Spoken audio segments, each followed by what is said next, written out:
present the Ministerial report on Safer Schools, Stronger Classrooms. Territorians put their trust in us to reduce crime, rebuild the economy and restore our unique lifestyle that makes the Northern Territory the best place to live, work and invest. Our CLP Whanokirauaru government made a promise that we would be one of action, certainty and security. We listened to Territorians and are delivering on our election commitments. We have acted swiftly and departments have had to be agile over the past year to set things in place. We haven't just talked about it, we've acted on it. In our second year of government, I can proudly say we have kept that promise. We have brought back school attendance officers. I've been out on patrols with school attendance officers in Palmerston, Alice Springs and Katherine. I've seen firsthand the impact they are having working with families and students to get them to school. I've spoken to the teams about the challenges families are facing and overcoming to get their kids to school. These attendance officers, Madam Speaker, have conducted more than 6,000 compliance visits this year, resulting in over 1,000 compliance notices being issued. Of those 1,000 compliance notices, 531 have been revoked. This has resulted in 531 children being back in classrooms, getting an education and on their way to a better future. Madam Speaker, let me take you on a trip. Oh, sorry, okay. Mr. Deputy Speaker. It's okay. Let me take you, Mr. Deputy Speaker, on a trip down memory lane. When coming to government last year, we uncovered Labor's secret list, which obscured real data around children attending school. This list, called the Intensive Support Roll, was deliberately covering up school attendance figures by under-reporting. This cover-up ends under my watch as the Minister and under the Whanokirauaru CLP government. As of this time last year, there are 328 less students on the Intensive Support Roll due to the hard work and dedication of the attendance and engagement teams working across the Territory. In June this year, we launched the Boosting Literacy and Numeracy Plan, which utilises explicit teaching strategies. This ensures that every child has access to the strongest start and having access to the foundations of literacy and numeracy. This plan involves explicit instruction in reading and mathematics, based on evidence and best practice that follows an I do, we do, you do approach. It allows our valuable teachers to break down concepts into smaller and more practical steps to allow students to build understanding. For NT children to get jobs for their future and be competitive, their education results must be improved. This is something, Mr. Deputy Speaker, that Labor failed to do. Under their watch, we saw literacy and numeracy levels plummet to the lowest in the country. Rolling out our explicit teaching across the Territory gets schools back to basics and improves literacy and numeracy outcomes. Regardless of where children are in the Territory, whether they're in Borroloola, Oampelly or here in Darwin, all children have the right to access an equitable education, and our government is committed to supporting and working with schools to have a consistent approach to teaching. I have seen this in action in schools that I've visited across the Territory, where students are more interested, engaged and learning. This is the foundation of providing positive outcomes for our student learning journeys. I'm sure we can all recall that one teacher that had a positive impact on our lives. Teachers are the frontline staff who deliver education needs to our future leaders here in the Territory, and that level of engagement cannot be underestimated. Our government is committed to supporting teachers and ensuring that they are equipped and provided with guidance, resources and professional learning to roll out explicit teaching across all classrooms in the Territory. Earlier on this year, or just last month, on September the 25th, our government launched new incentives aimed at keeping and attracting teachers, confirming our government's commitment to continue to deliver in its year of action, certainty and security. Our Keeping and Attracting Teachers strategy is ensuring the Territory is not only training more teachers, but encouraging them to put down roots and stay here in the Territory. We have the most generous housing grants in the country. with $50,000 for first home buyers to build a new property, as we've just heard the Minister for Housing and Construction speak so passionately about. Two key scholarship programs, Teach Local and Teach Up North, were recently launched. These scholarships offer up and coming and aspiring teachers incentives to complete their teaching degrees in the Territory. The 4 years Teach Local scholarship program supports 15 Territorians per year to become teachers. In addition, the Teach Up North incentive offers up to 25 student teachers an incentive of $5,000 to complete their final placement in the NT, committing them to teach in an NT government school for a 2-year contract. We all know, Mr Deputy Speaker, that when you get a taste of our unique Territory lifestyle, that you are most likely to put down permanent roots and create a life, build a family and contribute to our economy. We know, along with our home builder grants, with $50,000 for our first homeowners and $30,000 towards a second home, these grants support teachers and other professionals to put down roots and stay here in the Territory as well. It doesn't stop there. Our government is committed to attracting and keeping teachers, giving them financial certainty by moving them from short-term contracts into permanent places, another election commitment we have commenced and will continue. We are committed to increasing the number of teachers holding those permanent contracts to 75% for the total workforce. It's all about giving our valued teachers certainty, and that's something that Labor failed to deliver. These professionals are delivering the best education possible to our students. On the 5th of March this year, our government announced our planned move away from middle school and commenced consultation with parents, students, educators, school communities and peak bodies, which were held across the Territory, another election commitment. Secondary school reform is a part of our commitment to create employment pathways to real jobs in our schools. It provides students with high-quality learning pathways, greater continuity from the year 7 to 12, and prepares students for a life beyond school. Our government wants to get this transition right, which is why we have consulted so broadly and listening to all school communities. Briefings were held at affected urban schools, including Casuarina Senior College, Darwin High and Middle School, Nightcliff Middle School, Dripstone Middle School and Sanderson Middle School. Also in Alice Springs at Centralia Middle School and Centralian Senior College. Mr Deputy Speaker, when I visited Alice Springs and met with the school council, parents and school staff, I heard loud and clear the concerns they had around infrastructure upgrades needed and being ready to roll out next year in 2026. Along with the Chief Executive of the Department of Education and Training, we agreed their concerns were real and came back with a plan to allow them to start transitioning to be a full comprehensive school in 2027. This gives the Alice Springs community time for infrastructure upgrades, and the full phase-out of middle schools will be at the end of 2028, in line with Darwin and Palmerston schools. Supporting the creation of stronger employment pathways through reforming secondary education ensures students can finish school and move to jobs and training. School is not for everyone, Mr Deputy Speaker, and there are many pathways that students can take. Through the VET pathways, working with school careers counsellors, students can do many varied courses.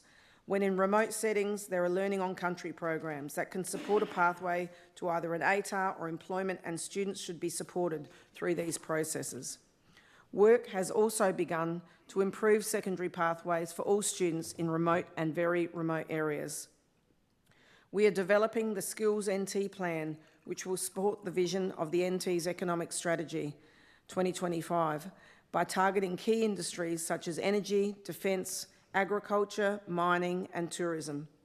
Work is taking place with businesses, industry and the community to build the NT's workforce, including strengthening partnerships between industry and schools. This is something the Department of Education and Training is working closely with Minister Carl's team in the Department of Trade, Business and Asian Relations. We have continued with the back-to-school vouchers, reporting over 41,000 students have used them this year, which is easing the cost of living for families. This, along with the sports vouchers, enables families to spend money on more essential items like food and rent. Back-to-school vouchers are available for each student and can be put towards educational goods and services such as uniforms, textbooks, stationery, school excursions and much more. Next year, after hearing concerns from the community around the spending of the vouchers, Mr Deputy Speaker, I can report that there will be further improvements to the policy. Vouchers can now be transferable amongst siblings in the same household, attending the same school, supporting families better spending them. Our government understands the pressures families are faced with on a day-to-day basis, which is why we've been proactive in making policy changes to the usability of the back-to-school vouchers. In addition, these vouchers are now redeemable up to the end of Term 3. This allows parents to spend the funds on future activities such as camps, etc., rather than having to budget for money later in the year. This year, we also delivered the Swimming and Water Safety in Schools program, a vital program for all primary school students and another election commitment we have delivered on. $3 million has supported schools for this life-saving program. And Mr Deputy Speaker, I've also been a swim teacher many years ago, and it certainly is a life-saving program. I recently had a conversation with the member for Breitling, who was telling me about a family in his electorate that had come in and spoken to him, and the mother was quite distraught in tears. And, there could have been an incident in a backyard pool where that child either drowned or something, and it was the fact that that child had attended the Swimming in Schools program that made all the difference, and that did not end in a death and an absolute tragedy for that family. So, I think $3 million to roll out that program right across the territory where all children get such great life-saving skills and learn to swim is amazing. As the Minister for Education and Training, the Swimming in Schools program has already seen 10,000 students complete vital lessons, with more schools to complete their lessons this term. Swimming supports physical activity, overall health and well-being. It's an essential skill that saves lives, builds confidence in students around water environments. All government and non-government schools have accessed funding for water-based swimming lessons for students years 1 to 6. And here in the Territory, we know people love to get out and enjoy our beautiful nature. They love the outdoors, Mr Deputy Speaker, whether at a swimming hole in Litchfield or Kakadu, a dam on a remote property or just a backyard pool. I know Swimming in Schools program saves lives. A highlight includes overcoming long-standing logistical challenges for remote communities, such as Milakapiti, where students travelled to Darwin to receive swimming lessons during week 1 of Term 4. Pularumpi School is scheduled to attend in week 4. Earlier this year, 4 remote schools held a camp in Tennant Creek where they accessed their swimming lessons. We continue to work closely with schools, communities and service providers to address some of the barriers they have come across. Schools are continuing to be innovative and work in excursions to town and line-up lessons. And I want to thank the School of Sport Principal Tim East and the team that have been supporting schools with these logistical arrangements. And it would be remiss of me, Mr Deputy Speaker, if I did not offer a huge congratulations to the Department of Education and Training team in winning the Chief Minister's Restoring the Territory Lifestyle Award, which I know you were at, Mr Deputy Speaker, on Friday night for Swimming in Schools program. Again, to the Department and the School of Sport, thank you. It was a great program. It was a great night. We've also rolled out the Police in Schools program to build positive relationships between police and young people while improving safety. Parents and students have the right to feel safe in their school without fear.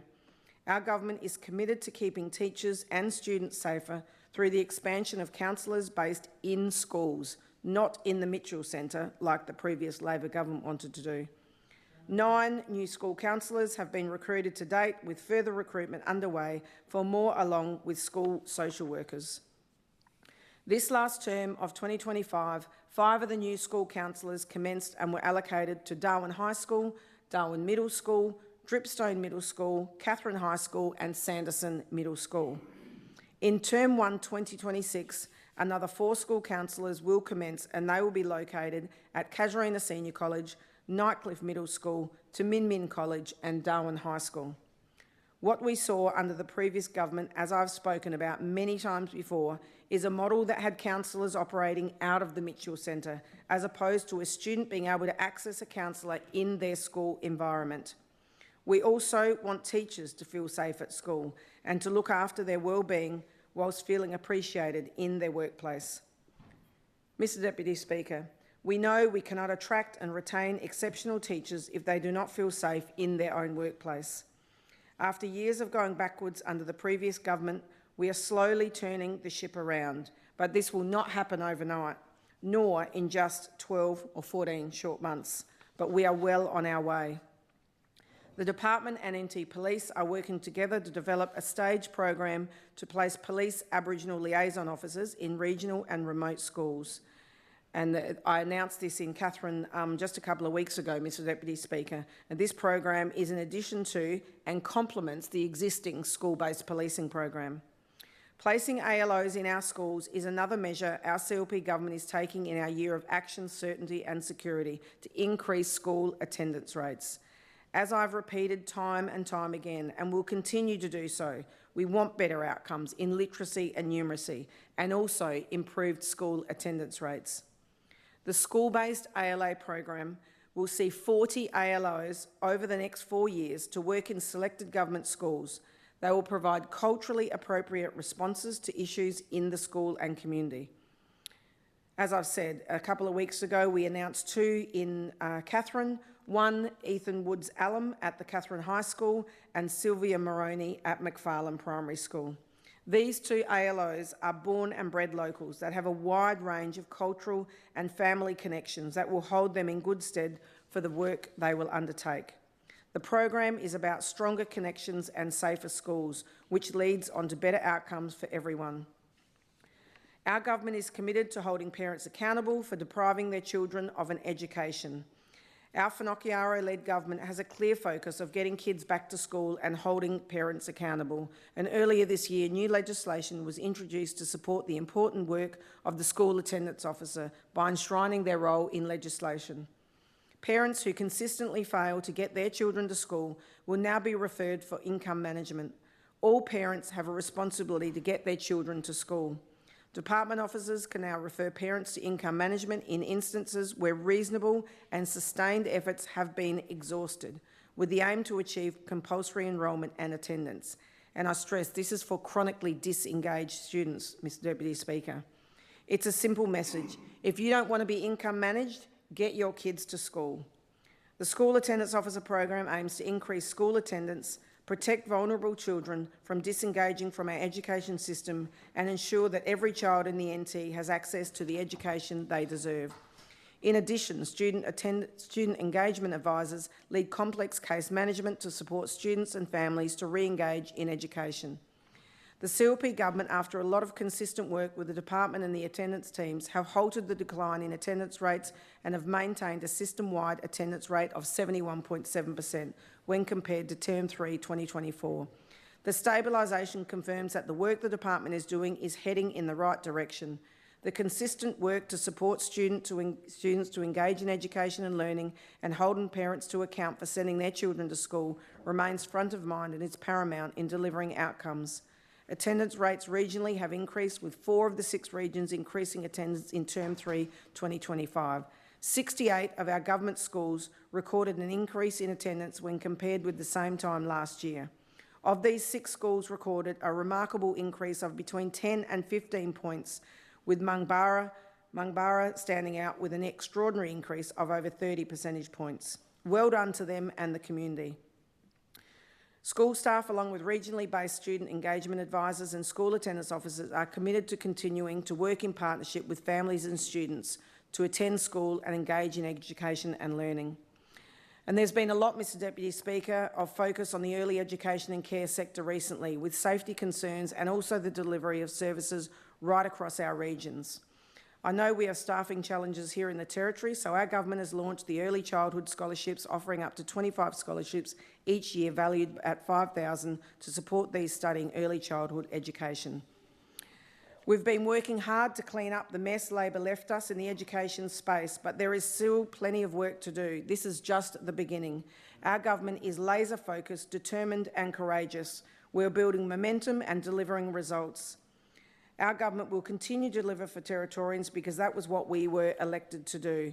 I'd like to thank all of the department for working through a big year of education reforms, to the staff out in our very remote regions like Lunapoy Homelands and Owen Pelly that I've visited recently, or whether you are Telka at Mataranka School. Everyone has been doing their bit to lift the standard of education, and I thank them. We have a lot more work to do, as I said, but we are moving in the right direction. Thank you. Thank you, Minister. Member for Gwoja. Thank you, Mr Deputy Speaker, and I do rise today to speak on the importance of education in the Northern Territory. Safer schools, stronger classrooms, that's what everyone wants to see across the Northern Territory, Mr Deputy Speaker. Every child deserves to feel safe, supported and engaged in their schooling. Every child deserves to feel valued, respected and part of a school that truly values its connection to its community. Strong relationships between schools, families, elders, communities is the foundation for a long life of learning. Without these connections, Mr Speaker, students are left feeling isolated, disengaged and at risk. Mr Deputy Speaker, punitive measures have never worked and they will never work in the long term. And yet, the CLP government has doubled down on its failed tactics from the past. Truancy officers, fines for vulnerable families, threats of welfare intervention are just some.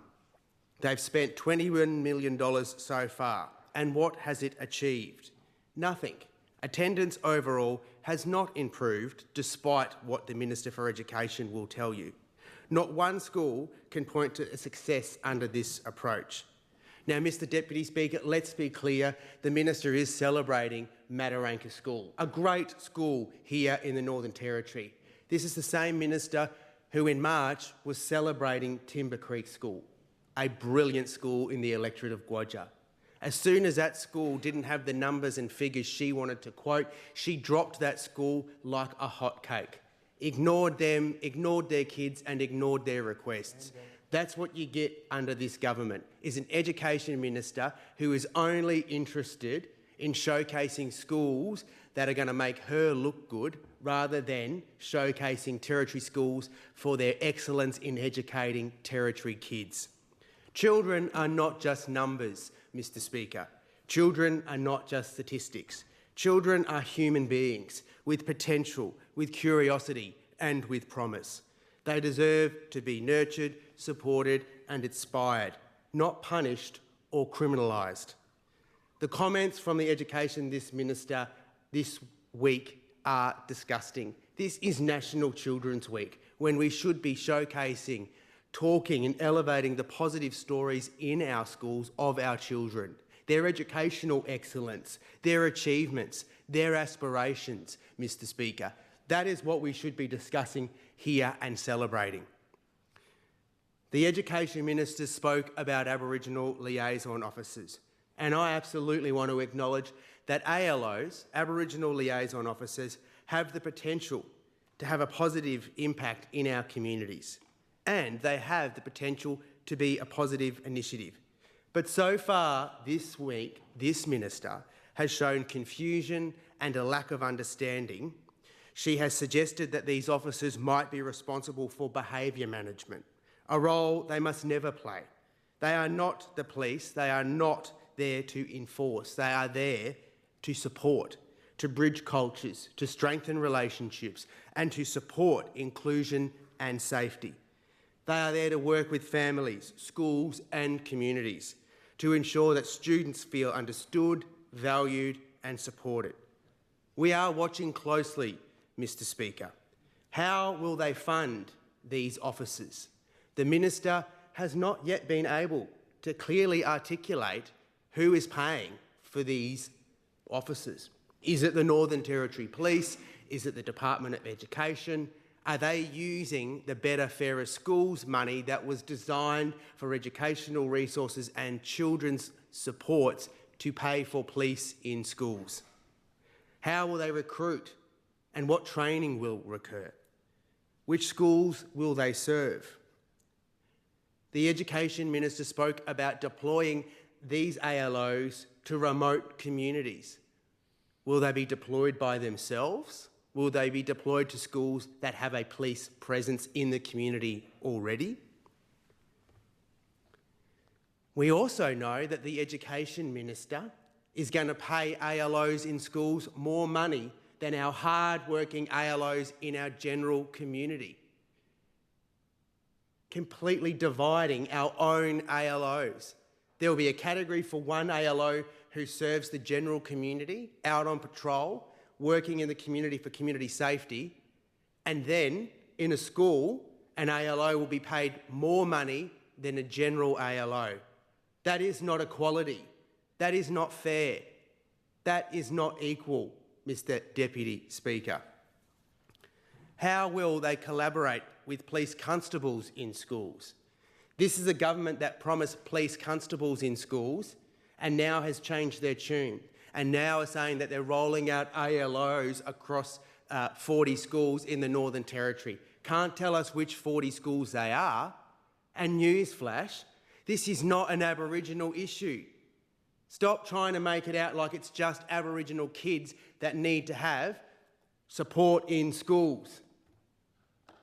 You said that you were going to roll out police constables. Now you are further fueling a racial issue. You are making this a racial issue by saying we're bringing ALOs into schools because it's a black problem. It's not a black problem. It's a whole of the community a problem, and it should be an initiative that we should be working on together with school-based constables. Who's actually being consulted about ALOs in schools?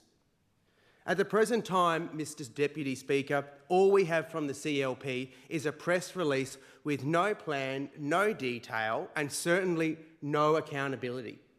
The Minister for Education cannot even clearly articulate the role of an ALO, the pay scale, the entitlements that an ALO will have in a remote community, which community they'll be going to, and will they be left there by themselves, or will they have support from education and from police in that local community? Mr. Speaker, the CLP's failings are staggering. They reduce students to behavioural problems rather than see them as Territorians with potential. They have failed to consult with teachers, principals and school communities about strategies that actually work. Attendance has not improved to the level this government would have you believe under their watch. Meanwhile, our schools are under attack from financial mismanagement. The removal of community service obligation, the CSO subsidy, which is now gone under this government, is going to increase school electricity bills. They are going to skyrocket. One school saw an increase of 636% just in 1 month. At the same time, the CLP has cut critical funding to Ali Karung School, Yuendamu School, Yirrkala School, Energy Smart School Program, $11.7 million from Homeland Learning Centres. Mr. Deputy Speaker, and then they turn around and they say, schools can just take it out of the Better, Fairer Schools Agreement. Disgraceful. That's not what the agreement was designed for. The agreement with the Territory Labor government and the federal Labor government at the time was about supporting kids in schools, supporting them with educational resources, with learning infrastructure, with educational infrastructure, not to pay power bills, not to use on infrastructure that the Northern Territory government should be responsible for already. This is not a mechanism to advocate all responsibility for your role as the government to support education in our Territory schools. Teacher wellbeing has been abandoned. The Education Minister, the member for Katherine, used to speak in opposition all the time about teacher wellbeing. Now, we absolutely know, Mr. Deputy Speaker, that Territory teachers do a great job. The former government negotiated agreements to make sure that Territory teachers were the highest paid in the nation. The CLP, however, have been silent on teacher safety, mental health and classroom support for students with additional needs. You cannot expect teachers to deliver world-class education when their workplaces are under-resourced, their communities are underserved and the government has broken promises about government employee housing, infrastructure and support. Mr Deputy Speaker, engagement is about relationships, not punishment. To truly engage students, schools need to provide and have the ability for proper funding for classrooms and educators, culturally responsive, inclusive and flexible education, partnership with families, not fines, not truancy officers or threats. The Better Fairer School Agreement was a game-changing opportunity to invest in classrooms, resources and support teachers and students. But under the CLP, this investment is being diverted to cover power bills, transportation and administrative costs, rather than being used for where it matters most, directly in the classrooms for children and educators. We continue to see a government that fails to understand or respect cultural learning, essential programs, school nutrition, or initiatives like Families as First Teachers. They are failing Territory children, teachers and communities. Mr Deputy Speaker, Labor knows that there is work to do, and there will always be work to do in this space. We build strong classrooms, safe schools and communities where children thrive. That is the role of Parliament. We need to support teachers, educators and staff with resources, respect and the backing they need. This government must be held to account and must fight for every Territory child in school, because every Territory child deserves the chance to succeed. Every educator deserves the chance to support, and every school deserves proper investment. Labor will always stand with our teachers, our students and our communities. The CLP will continue to fail them, Mr Deputy Speaker. Mr Deputy Speaker, it is very, very shortly coming up to be World Teachers' Day, the end of October, a chance to acknowledge and celebrate Territory teachers right across the Northern Territory.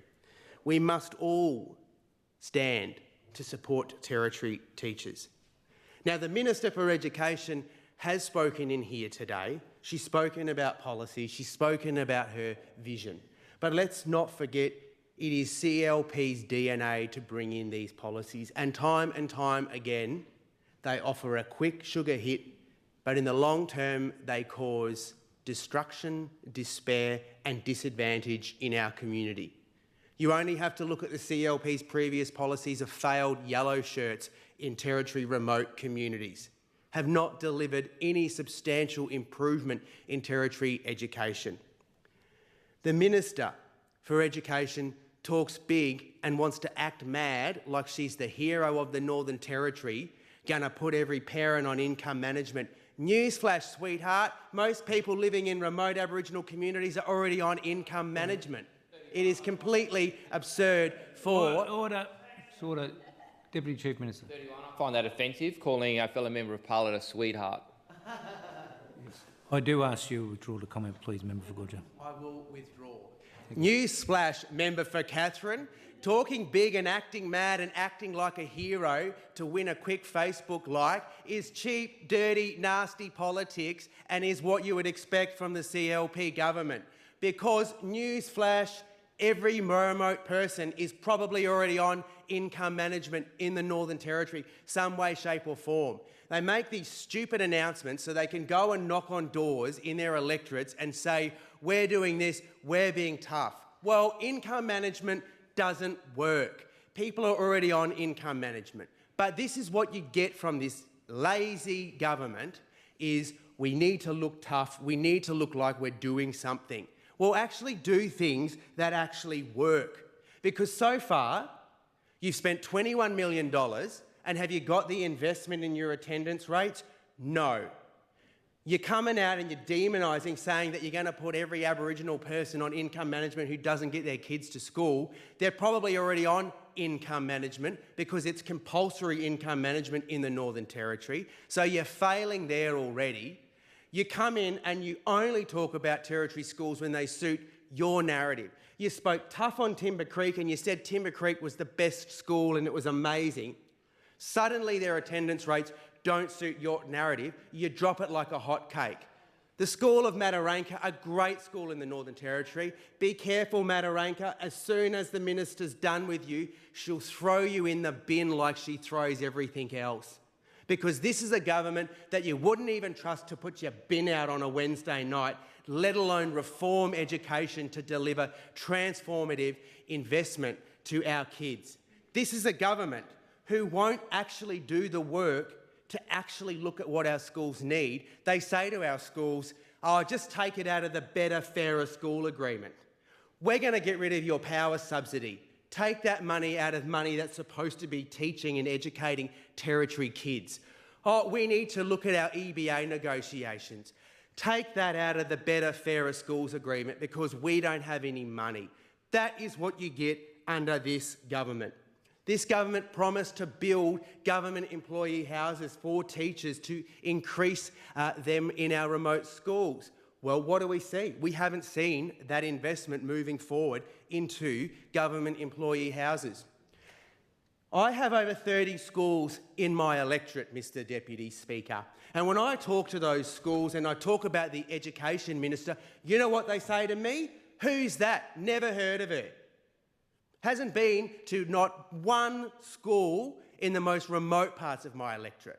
Turns up to the ones that are accessible on the bitumen or that she can charter into, has no understanding of what our Territory teachers have to do every single day when they travel on those remote roads, when they are isolated because of the weather conditions and the roads get cut off. But that's what you get, Mr Deputy Speaker. You get a government that doesn't actually care at the end of the day. They want to look good. They bring in this stuff in here so that they can look tough. Well, their policies are failing and other members are going to get up and say that they're not. But at the end of the day, the best way to get kids in school is to make school the most amazing place that it can be. Don't punish people, empower people, resource it. Make the school so wonderful that the parents of these kids want to be at school every day because they too want to be there, loving learning with their children, supporting their children. We brought in the RATE program back to the Northern Territory because we knew it worked. Families as first teachers. Every school in Gwoja is a fantastic school, does a great job. And they do not discriminate anyone in our school. They have elders, they have aunties, they have uncles, they have kids, they have babies. Everyone goes to those schools and that's what we should be supporting. That's what we should be empowering, is getting kids to school.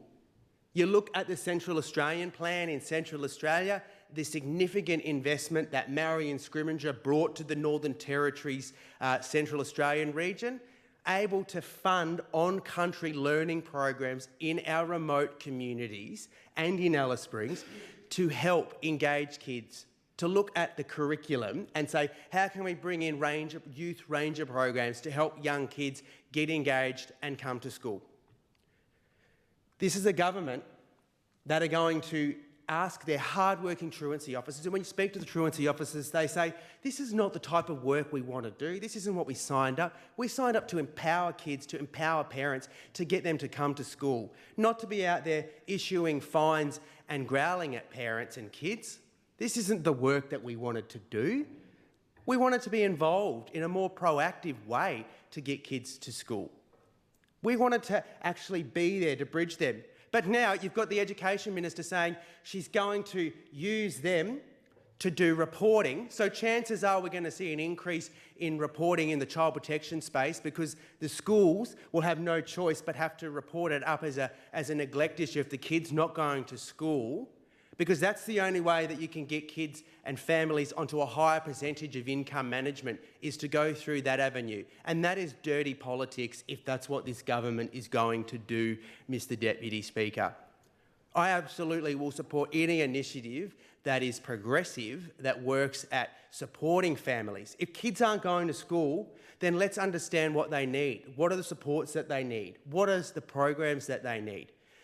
You know, if we want to get kids to school, let's look at housing. Let's give priority housing to families whose kids are going to school, or whose families are going to work at the school, or whose families absolutely are supporting the local community's leadership around schools, school councils. All of this work is important stuff that we could be doing, but instead we continue to hear the broken old rhetoric from the CLP, punishment, punishment, punishment, because that's what's going to change. It might look good now, it might start off, you might see a slight change in the numbers, but in the long term it is not going to work. Look at federal programs that have been evaluated.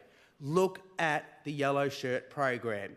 In particularly Central Australia, no significant impact has been reported through any evaluation that worked. Support language, law and culture in our schools. Thank you, Member for Gwoja. Member for Drysdale. Thank you, Mr Deputy Speaker. And it's great to see the member for Gwoja's NIDA courses are really paying off. You know, I almost believed the member for Gwoja during that performance. But then I just remember, Mr Deputy Speaker, I just look back at the notes and I see things like Labor's hidden attendance list, purposely kept out of the public eye so that their little figures, their stats could look better. Meanwhile, children who aren't going to school over long term are the ones that's suffering. And so that's what I remember when I hear the performance art in this chamber, Mr Deputy Speaker. And there's a few things I'd also like to talk about. And I'm going to start calling it out because it took about 2 minutes for the member for Gwoja to bring it down to race. 2 minutes into his speech, we're here discussing education for the Northern Territory, and the Labor Party wants to make it about racial politics about 2 minutes in. We also heard that today we should be just talking about positive things from the member for Gwoja. The good old Labor way, ignore the hard things. Let's just talk about positive things. Well, we're here to talk about the hard things, and that's what our government's doing. We are making hard decisions across the board for the benefit of all. But the irony that it should be all positive today for then a 20-minute rant attacking the minister, so, you know, not following his own advice on that one. I'd also like to bring up Timber Creek, which Timber Creek was brought up a number of times. Well, Timber Creek is up 4%, Mr Deputy Speaker, in attendance. So congratulations to the students and teachers at Timber Creek. That is a fantastic result, and our government's very supportive to hear that. The families as first teachers won't be used as a threat by the Labor Party. It is a fantastic thing happening within my electorate.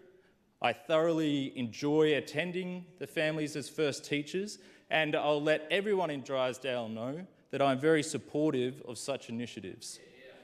Mr Deputy Speaker, education, I'm passionate about education, and it is a unique topic that unites this whole chamber. It is a unique bipartisan topic, so across the whole political spectrum, I don't think you'll find anyone that is not supportive of education. And that's something we can, just for a moment, pause, and I think that is a great thing that in this democracy we are united on the need and want for good education. Now, where we differ, and we differ in definitely the delivery of that, and I make no apologies for the course our government has taken and for the measures the Minister for Education has taken as well, because in today's modern world, if you are robbed of an education, you will be robbed of purpose in your life, how you can function, how you can give back to society, and what you can achieve. And our government is simply saying this: no one, parent, caregiver, doesn't matter who, no one will rob a child of their education. So it can be spun however it wants. That is the core. And that is why we are unshakable in this, because every child deserves an education. It's an easy throwaway, and it's an easy throwaway a politician from any party could give. But it's what you follow it up with, and it's the actions of this government that show that we genuinely mean that. This government, the CLP Finocchiaro government, will ensure every child deserves an education, and that will come with some hard decisions. That will come with some uncomfortable truths in some homes as well. But if we are to have a more brighter Northern Territory ahead from us, we must educate all our children. It is as simple as that. And so I would like to thank the Minister, especially for her hard and dedicated work in Palmerston. And there's quite a few things I'd like to talk about there. One, and it's also the great work of the Treasurer and Infrastructure Minister, along with the Minister for Education in delivering the driver primary kiss and go upgrade. And so we've moved quickly on this because of a very simple thing. It was unsafe. And it's been unsafe for a long time. And it was being raised by parents continuously. They were ignored by the previous government. And so during my campaign, knocking on doors and hearing from parent after parent saying that kiss and go is dangerous, a kid is going to die, I made an election promise. And we ran with that. Well, here we are. And today, I'm pleased to say there are shovels in the ground. I know Member for Daly will be very happy to hear that. There are shovels in the ground and there are workers on site. That was a CLP promise. We have planned it and there are now workers on site because the children's safety could not be waited. We weren't going to wait for that. And so I'm very happy to hear and to see that going ahead. I inspected the site yesterday and Member for Daly, I encourage you to have a look at Clinton Howe MLA Facebook page and you can watch the video. It's fantastic. If you're in the area, please drop by and we'll have a look. So, no, I definitely haven't. It's fantastic. And look, at the core of that is the safety of the kids, and also it's going to make a lot of less frustrated parents and other commuters and reduce the road rage incidences we've seen there as well.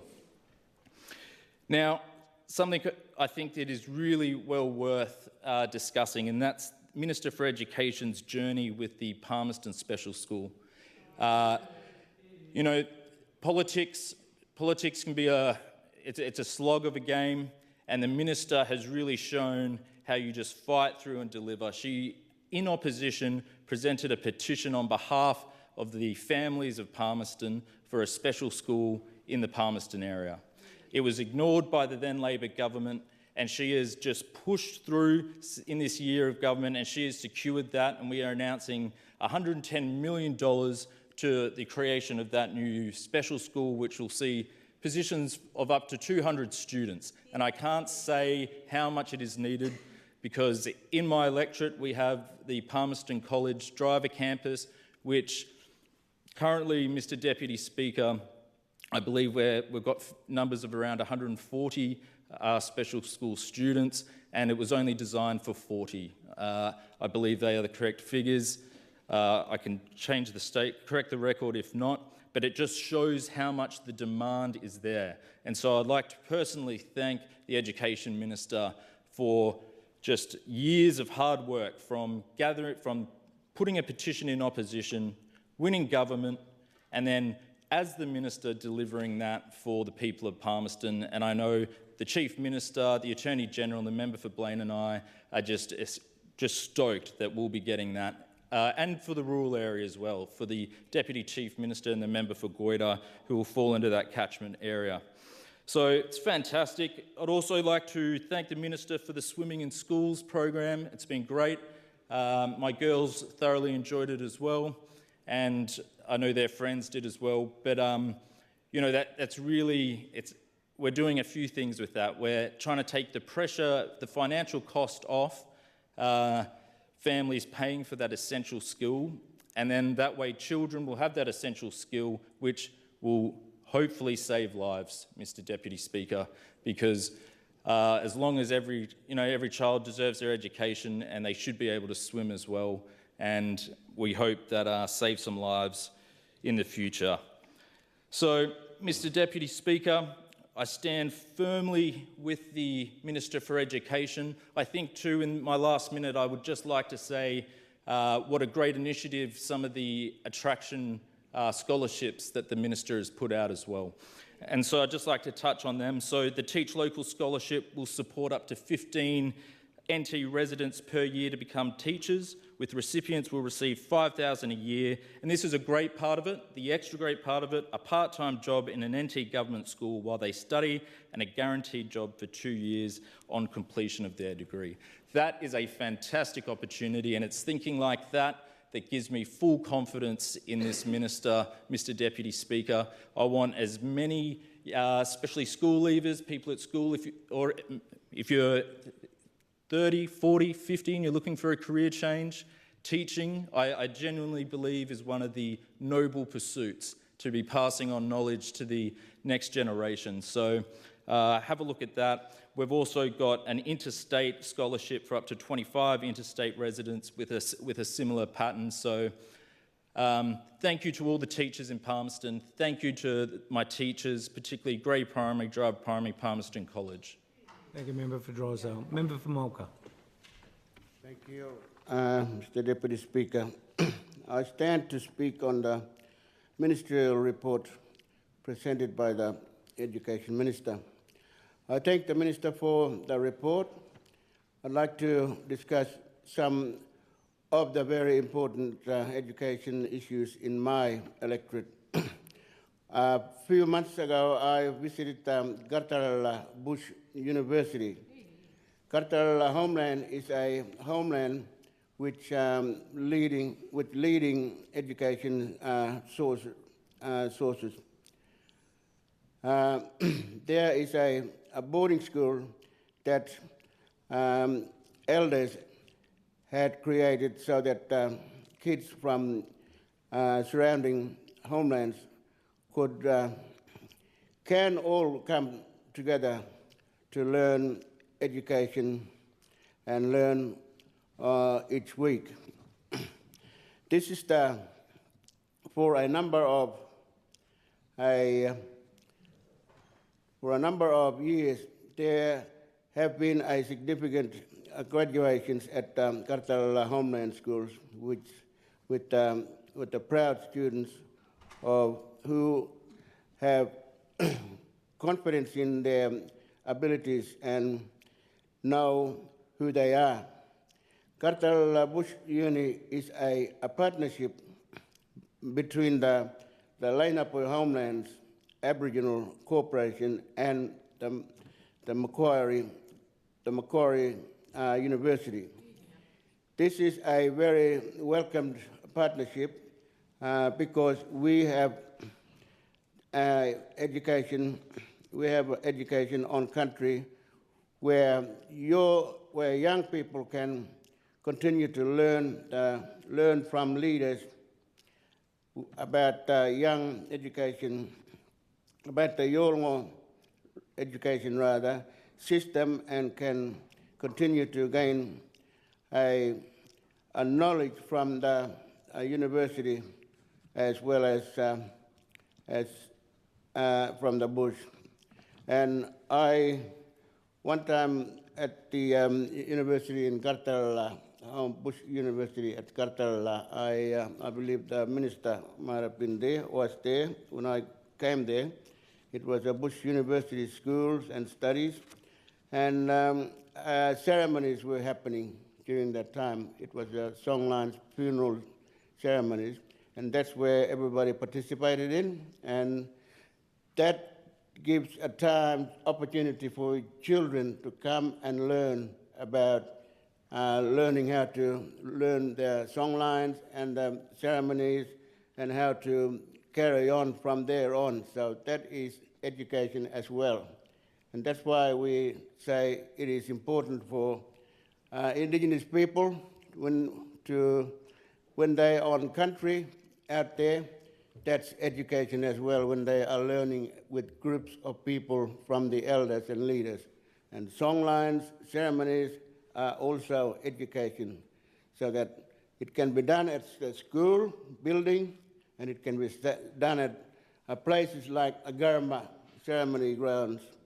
It is all education. This is why I have been calling for, and we have been all calling for, so that needs to be recognized wherever ceremonies and karma ceremonies, funeral ceremonies, they are part of education as well. For a number of years, there there have been significant graduations at Kartalla Homeland Schools with proud students who have a confidence in their abilities, and they are. The Kartalla Bush Uni is a partnership with a, sorry, I've read that already. This is a very welcome partnership because we must have education on country where young people can continue to learn from elders. Students spend time on the Macquarie. Students spend time at the Macquarie University campus and at the Kartalla campus. This allows young people to be successful across two worlds. Across two worlds need to be successful. Our children need to learn across two worlds by bilingual education on land. To take the knowledge of both cultures and weave the pathway for their future. We also see the development of the Garma Education Center in Gove, which will further strengthen the learning on country options. Mr. Deputy Speaker, at the end of the year, I attend as many school events as I can, and I always feel very proud of the young people who are receiving awards and graduating. I am thankful for the teachers and the school for walking with our kids on this journey. But I am also very aware that there is more work that needs to be done, and this must be done in partnership.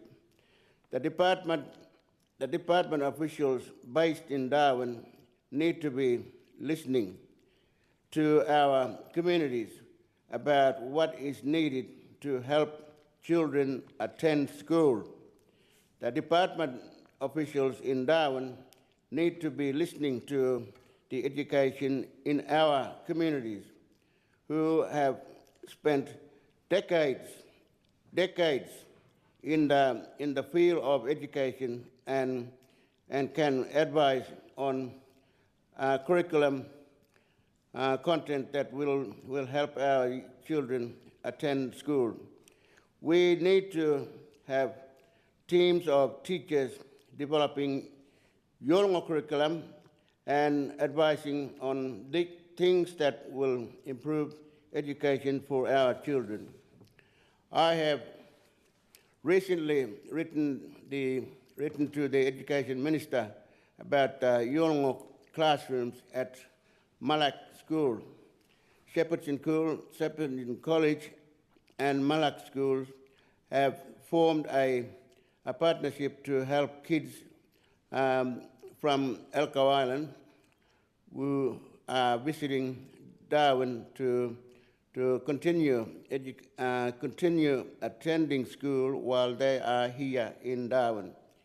These are the kids of partnership we need to see and have, and I congratulate all those involved in this Yolngu classroom. I also outline, as I outlined in my letter to the Minister, I would like to see this available to all Yolngu children who are in Darwin, whether they are here for a short time or a long time. This is a great partnership that can grow to ensure that kids who are in Darwin can also be part of two-ways classroom and participate in the urban school environment. This is a way in which we can learn and share our cultural practices in Balanda school settings. Mr. Deputy Speaker, when it comes to safety in remote schools, it is very important that community leaders, elders, and Yolngu educators are leading a school as part of the leadership team and are welcome to and supported to be part of the school environment, not as a guest, but as a leader of the community. When all clans are represented in school, when grandparents and family members are welcome to feel they have ownership in the space, we see that kids are feeling safe and can participate. But there needs to be representatives from across the communities, and they need to be feeling respected.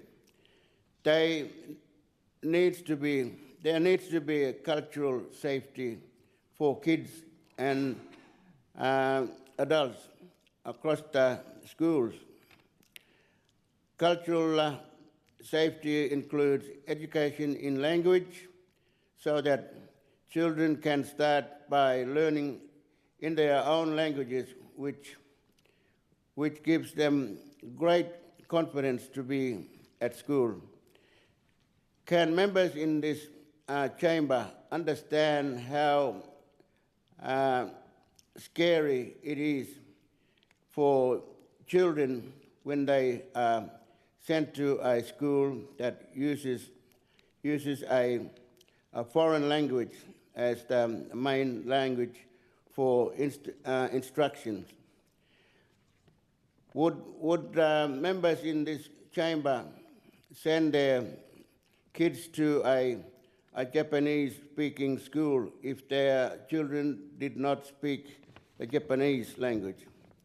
Mr. Deputy Speaker, I've also written a letter to the Federal Education Minister in regards to the Year 1 phonics test and NAPLAN test, because I do not believe that children in bilingual educations who are not learning English in Year 1 and are not writing in English in Year 3 should be taking these tests in English. They should be taking these tests in their language first, and the first language, if they have to do it all. This is part of education for our children. We do not want to set our kids to a failure. We want to teach them in a safe environment. Mr. Deputy Speaker, in homeland schools, we see a strong sense of cultural safety as kids are learning on their country and their closely aligned clans groups. This is the case with the Lainapoi Homeland School, Kawa Christian Schools, Yiralka Christian Schools in Mapro.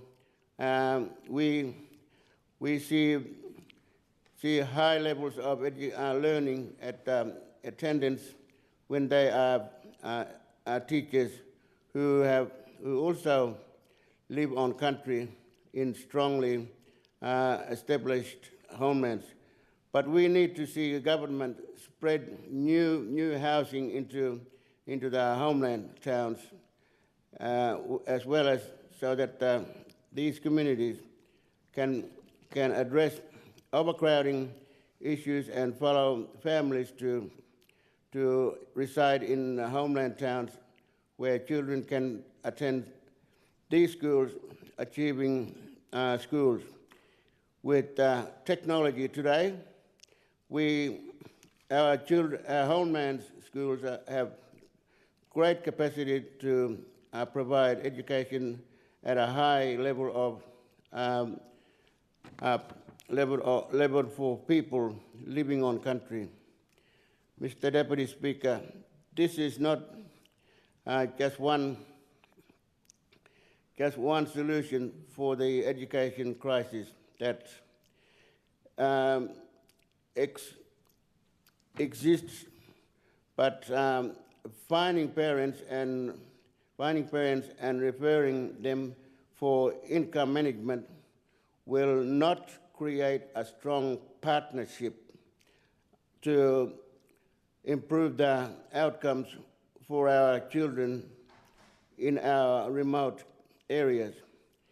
We must see government working with our communities to improve the education situation, to improve the curriculum, to increase the local employment, and to create stronger relationships with the communities.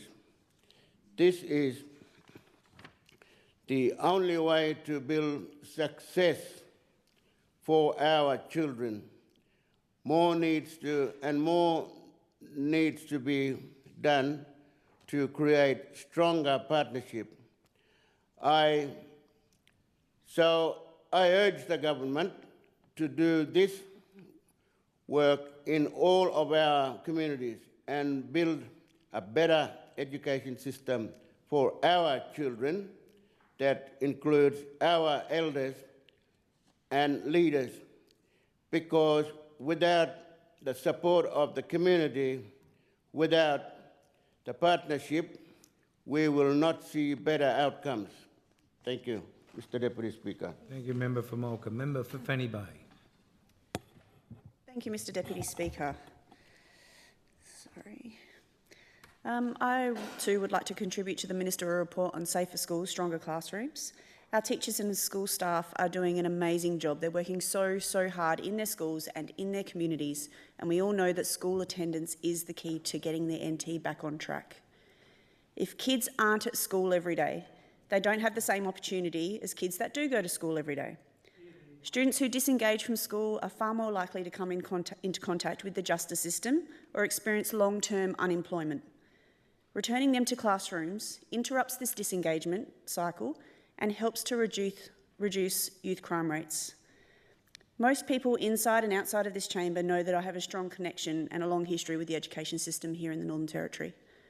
I am passionate about school attendance, and I worked in the attendance and engagement area across urban, regional and remote schools for a very long time. Last week, I spoke here in the chamber about school attendance and how, because of the work that I've done, I have a strong understanding of the reasons that students disengage and why they don't attend school. When I stated this, there were comments from those opposing stating, "No, I don't."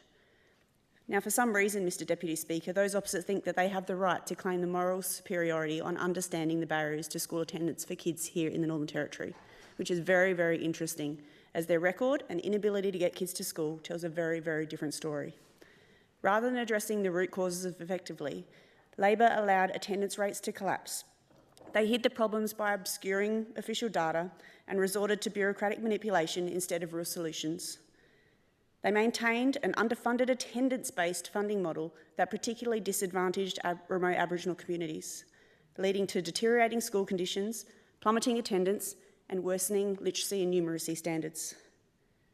Whilst Labor talked and talked about empathy and barriers, they failed to hold parents accountable or enforce the legal obligation to ensure children attended school, resulting in ongoing disengagement and, some would argue, higher youth crime rates. Labor's claims of understanding were, to say the least, hollow.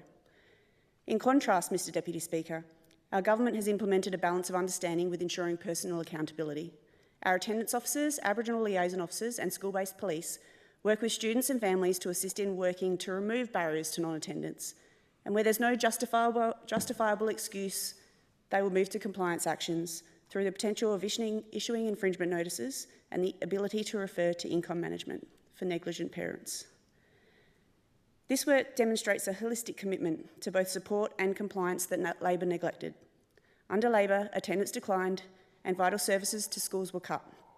It's pretty simple, Mr Deputy Speaker. Students who attend school regularly consistently achieve better education and social outcomes. That's also why we're getting back to basics and focusing on explicit learning, explicit teaching, so that all students get the required literacy and numeracy education they need. Student engagement must be approached strategically and collaboratively to address the root causes of disengagement, while also affirming parents' non-negotiable legal responsibility to ensure school attendance. A compassionate approach alone is not enough. While schools and community must offer safe, supportive pathways back into learning, parents and carers have a statutory duty under NT law to make sure that their children attend school. Section 42 of the Education Act clearly states that a parent who has daily care and control of a student must ensure that that student attends school each day, or each part of a school day on which instruction is provided for the student. The definition of a parent, Mr Deputy Speaker, is someone that has parental responsibility for a child, and this includes, but it's not limited to, a biological parent, a foster parent, an auntie, an uncle, or a grandparent. There are many options that provide students with alternative schooling participation agreements. And that's great. It's actually amazing because there's lots of options available now today than probably when we went to school. The majority of us went to school. My son is currently participating in an alternative option, which is amazing because he was no good in the classroom all day. It wasn't good for him and it wasn't good for the teacher or the other students. Mr Deputy Speaker, school attendance in an approved option is not optional. We understand that engagement strategies must balance encouragement and accountability, and the school staff and support staff, like the attendance officers, are doing an amazing job to support families to overcome barriers. But we wouldn't be doing our job if we weren't enforcing the legal requirement that every child must go to school. The member for Gwoja made a statement in his speech just now, saying that the government needs to do something that works. Well, newsflash, member for Gwoja, we're not finished, but unlike the previous Labor government, we are reducing crime. The stats say it. And we are improving school attendance. The stats say it. Let's talk about those stats for a second. So in the Arnhem electorate, the leader of the opposition, 13 schools have improved attendance from 2024 to 2025, with many of those schools also increasing their enrolment. In the Arafura electorate, there's 3 schools that have improved their attendance. In the Daly electorate, there's 3 schools that have improved their attendance. In the Gwoja electorate, there's 6 schools that have improved their attendance and a lot of improved enrolment as well. In the Mulka electorate, there's 5 schools that have improved their attendance. In the amazing electorate of the Berkeley, there's 9 schools that have improved attendance. In the Catherine electorate, there's 4. And in my amazing electorate of Fannie Bay, there's 3 schools, including Darwin High School, Ludmilla Primary School and Pratt Primary School, that have all improved attendance over the last year. Pretty good stats, I'd say. The member for Gwoja thinks that by raising his voice and bringing his crocodile tears into this chamber, more people are going to start to finally listen to him. But again, newsflash, member for Gwoja, people are done listening to the former Labor government and the hypocrisy of your speeches. Mr Deputy Speaker, under the former Labor government, the number and accessibility of school counsellors declined markedly, and many roles were moved out of schools and into the corporate arm of the Department of Education. By May 2023, there were only 3 school counsellors serving more than 10,000 students across the Darwin schools, forcing those counsellors to travel between multiple campuses, reducing student access. There is no argument that this led to poorer wellbeing outcomes. Counsellors became largely office-based, and it limited their ability to provide consistent relationship-based support to students and staff. It was clear that this restructuring prioritised departmental management over student needs. But what did Labor do, Mr Deputy Speaker? They stuck to their guns because they were too proud to admit that what they had implemented did not work. Our government has reversed this policy, and counsellors are being placed back into schools, supported by a $1.9 million expansion of the counselling services in the 2025-26 budget. This shift also fulfils an election commitment to rebuild frontline services and reconnect education support staff with communities. Mr Deputy Speaker, as I've said, I am passionate about supporting schools, their staff and the students, and also the work that goes on behind the scenes in the department.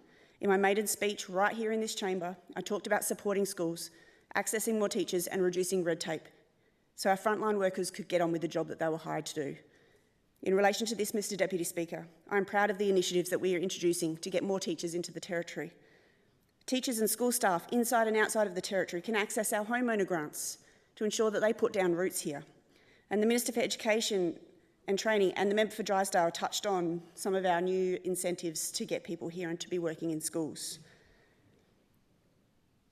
Mr Deputy Speaker, our comprehensive approach prioritises not only physical safety, but also emotional wellbeing, recognising that positive school climates are foundational to improved engagement and academic outcomes. By investing in targeted wellbeing supports, evidence-based teaching and stronger community partnerships, this government is ensuring that schools are places where both students and staff can thrive. Those measures reflect a clear strategy to rebuild the Northern Territory's education system, making classrooms safer, boosting attendance and performance, and ultimately securing brighter futures for all children and young people across the Territory. This ministerial statement reinforces that education is central to social and economic recovery, community safety, and restoring the quality of life Territorians value. Thank you. Thank you, Member for Fannie Bay. Any further speakers? Member for Wanguri. Thank you, Mr Deputy Speaker. I rise today to speak on the Safer Schools, Stronger Classrooms Ministerial Report, a report that draws a clear line between the failures of the former Labor government and the results being delivered by the Country Liberal Party. When Labor came to power, Territory schools attendance was 80% and began to decline over the 8 years. That decline wasn't just a number, it was a generation of Territory kids left behind while Labor looked the other way. The CLP government is rebuilding from that mess through honest reporting, accountability and targeted investments in our schools. For years, Labor hid the truth about school attendance behind what was known as the intensive support role. They used it to make their statistics look better, quietly removing thousands of long-term absent students from their official data. This CLP government ended that deceit. We made the intensive support role public and the results show progress. Mr Deputy Speaker, in Term 3 of 2025, there were 328 fewer students on the intensive support role than the same term last year, and that's hundreds of Territory children re-engaged in education. Across the Territory, our 46 school attendance officers have conducted more than 6,000 compliance visitors and issued 1,111 compliance notices and 215 infringement notices, while working closely with those families to return those children back to their classrooms. This is not about punishment, it's about partnerships. When parents step up, we support them. Over 500 compliance notices have been revoked because those children are now attending again. And Mr Deputy Speaker, I'm proud to represent an electorate that embodies what safer, stronger classrooms look like. In Wanguri Primary School, attendance is 87.8%, one of the highest in the Northern Territory.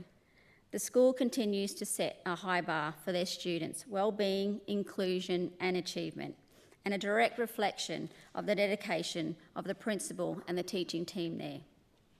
Mr Deputy Speaker, likewise at Yingiya Primary School, it's achieving outstanding results with an impressive 90% attendance rate, showing that when families, educators and the community work together, attendance and outcomes rise.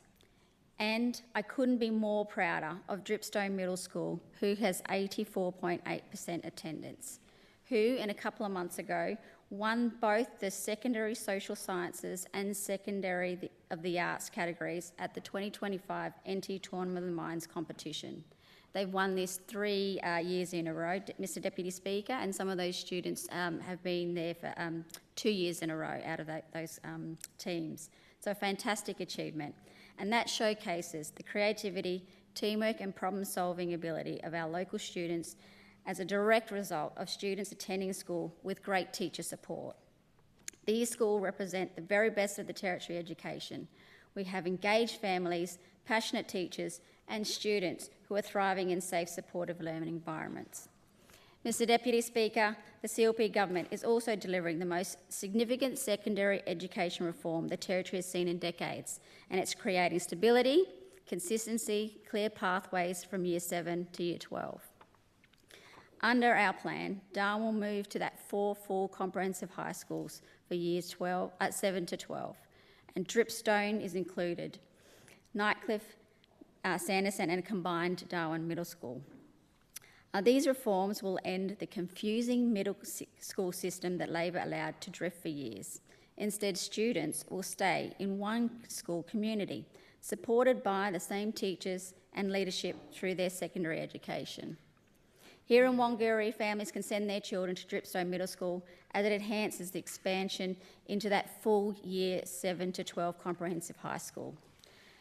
Again, I say, Dripstone did produce the Tournament of the Minds victory, and that's the proof that we have children who attend school have great outcomes. This will also upgrade classrooms and specialist learning areas and will give those students every opportunity to succeed from Year 7 through to their graduation. And Labor's crime crisis made schools less safe and drove teachers away, and the CLP has changed that. Our reducing crime package, including Declan's Law, is keeping students and teachers safe by allowing police to warrant for weapons and introducing mandatory sentencing for assaults on frontline workers. We're also supporting the people at the heart of the education, our teachers with permanent contracts for stability and new initiatives like the Teach Local and Teach Up North, which provide scholarships and guarantee employment to grow our teaching workforce. We're ensuring that every day students have the support they need.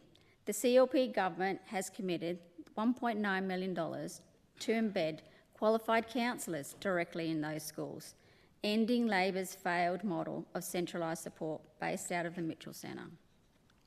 And Mr Deputy Speaker, our partnerships with the NT Police has introduced Aboriginal liaison officers in schools across the Territory to improve attendance and community connection through culturally appropriate engagement. And whilst under Labor, 58% of NT students and 85% of Indigenous students fail to meet minimum literacy and numeracy standards. We're fixing that, Mr Deputy Speaker, and with that, $14.2 million boosting literacy and numeracy plans, ensuring every NT government school adopts consistent evidence-based teaching. And for the members on the other side, I can attest to attending school when English is your second language. I have a sister who arrived in Australia when she was 6, and our parents understood that education was really, really important for her, and it was fearful for her to go to school and not be able to speak English. But she persisted and she went along and learnt, and she's become an extremely successful company owner in her right, working overseas. So, Mr Deputy Speaker, the Safer Schools, Stronger Classroom report tells a clearer story. The CLP government is delivering what Labor never could: transparency, accountability and the results. In the Wanguri electorate, from Wanguri Primary to Leanya Primary, our schools are leading by example, showing that when a government sets the right priorities, students actually thrive. This is the difference a strong government makes: safer schools, stronger classrooms and a brighter future for every child. Thank you, Mr Deputy Speaker. Thank you, Member for Wanguri. Any further speakers? No further speakers? Minister. I move that debate be adjourned.